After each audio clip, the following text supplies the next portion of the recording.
On the 29th of October 1998, a fire began inside a community centre in Gothenburg, Sweden. That night, the venue was supposedly hosting a birthday party for around 50 people, but when the fire service arrived on scene, they were confronted by an unexpected and horrifying reality. The building was packed with more than 4 times that number, many of whom were already beyond saving. The venue where the fire took place was owned by the Macedonian Association, a cultural organisation which served the Swedish immigrant community. They rented it out for events like birthdays, dances, and community meetings. The space was a modest one. It occupied the upper floor of a 2-storey building that was shared with several other tenants, including a furniture store and a small theatre. The main hall was supplemented by one small kitchen, a coat room, an office, and a storage area. It was accessed by a stairwell at one end, with another stairwell at the other end to serve as an emergency exit. On the 29th of October 1998, the whole space had been rented out by a group of young people for a private party, ostensibly a birthday celebration. The Macedonian Association were assured that it would be a quiet affair, with a maximum of 50 people in attendance, all of them friends or family. It wasn't a ticketed event, they were told, and wouldn't be open to the general public. Because they were expecting a small, privately organised gathering, the Macedonian Association were happy to rent out their space, and weren't required to make any special safety arrangements, or notify the local fire service. Unfortunately, the Macedonian Association had been misinformed. The event which would take place in their space that night wasn't a quiet gathering, but instead a Halloween dance party organised for high school students. Flyers were posted across the city to advertise the event, which was open to anyone around high school age who was willing to pay the entrance fee. The official capacity of the venue was 150. That night, at least 375 children and young adults turned up. To make the venue ready for this crowd, the organisers had festooned the plaster walls with paper decorations, and set up a small stage to accommodate a DJ and lighting rig. To create some atmosphere, they set up a rented smoke machine, and also covered some of the lights with cardboard to dim them. Any furniture that could be moved was piled up against the walls, or stowed in the fire exit stairwell to leave as much space on the dance floor as possible. Despite this attempt to create more room, the venue ended up packed. As night fell and more youths filtered in, some attendees complained that the crowd was so tight that they could barely move around, let alone dance. It was shortly before midnight when the DJ opened the door to the fire exit stairwell, and was surprised to find that it was full of smoke. Smoke which now rolled into the packed dance hall. Reeling back, he jumped on stage, grabbed his microphone, and announced that there was a fire in the building, and that people should start evacuating. Many of the attendees were confused. Some could smell smoke, but assumed it was either the smoke machine, someone sneaking a cigarette in a corner somewhere, or one of the cardboard-covered lights overheating. Even those who did decide to evacuate weren't sure where to go. Half of them surged towards the door they had entered by, while half moved in the other direction, towards the fire exit, which was, unfortunately, blocked by smoke and flames. Meanwhile, smoke was pouring into the room. It was shortly followed by flames. As the stage was consumed and lights began to explode, the crowd started moving with a single purpose, flowing in a terrified mass towards the main entrance. As young, panicking partygoers scrambled to escape, the narrow door quickly became congested. As people lost their footing in the crush, the exit became packed with bodies, leaving no means of escape. The DJ, along with several partygoers, realised that they wouldn't be able to get out through either exit. Desperate to get away from the billowing smoke, they broke windows and clambered out through them, dropping to the ground below.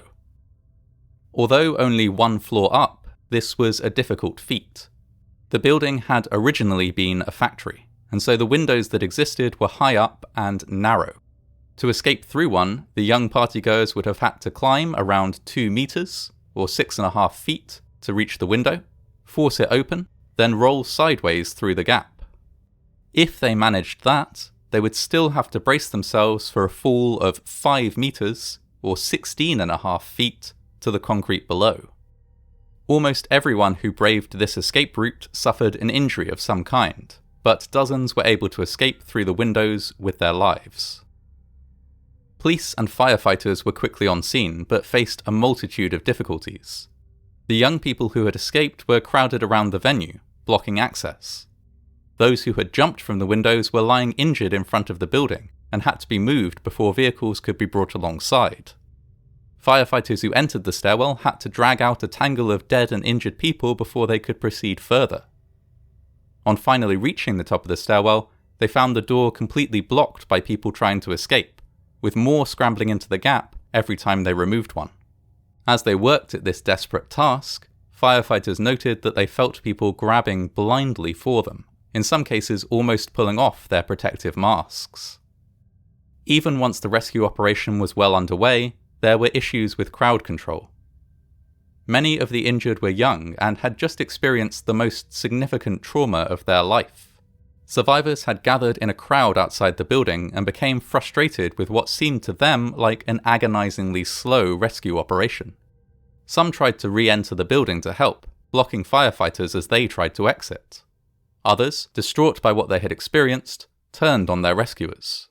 One firefighter recalled being assaulted by a group of youths after explaining to them that he could not help the friend that they were carrying because that friend was already dead.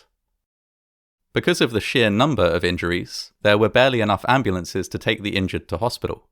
Several young people were forced to ride in each emergency vehicle, monitored by a single paramedic and taking it in turns to breathe using just 1 or 2 available oxygen masks.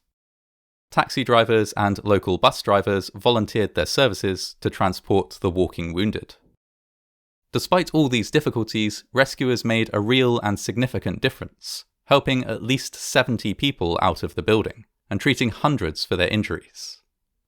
In total, however, 63 young people died in this disaster, and a further 213 were injured. An investigation was launched, and it was quickly discovered that the cause of the fire was arson. Someone had deliberately set fire to a chair in the fire exit stairwell. The flames had fed on the other furniture piled up there, filling the entire stairwell with smoke. When the door to the main hall had been opened, fresh oxygen had fed the flames and funneled them up into the main part of the venue, causing a catastrophic loss of life. But who would have done something like this? And why? Thousands of people were questioned and a huge reward offered for information, before finally, 2 years later, the police were able to make a series of arrests. The perpetrators were 4 youths who had been in attendance at the event, the youngest of whom was just 17 years old at the time. They admitted that they had been unhappy because they had been made to pay the entrance fee even though they were friends with the organisers, and had conspired to get revenge for this perceived humiliation by starting a small fire in the fire exit stairwell. Their aim had been to destroy some furniture, trigger an evacuation, and put a premature end to the evening. Instead, they had all but gutted the building, ended dozens of innocent lives, and killed several of their own friends, all because of a moment of youthful frustration at having to pay around 50 Swedish krona, or $5, to attend a party. The 4 were tried and found guilty of aggravated arson, receiving sentences which ranged from 3 to 8 years in prison or juvenile detention each. Though considered by some to be light, these sentences were close to the maximum allowed in Swedish law for offenders of their age. In 2008, a decade after the fire, a permanent memorial bearing the names of those who died was put into place close to the site of the disaster. The building was repaired and refurbished, and continues to be used by other businesses to this day. The families of those who died in the fire, after laying the dead to rest, formed a non-profit organisation, which has raised funds and offered support to those affected by other large-scale disasters. They also provide education for young people in Sweden, teaching them just how unpredictable and dangerous fires can be, and what terrible consequences can arise from the decision to intentionally set one.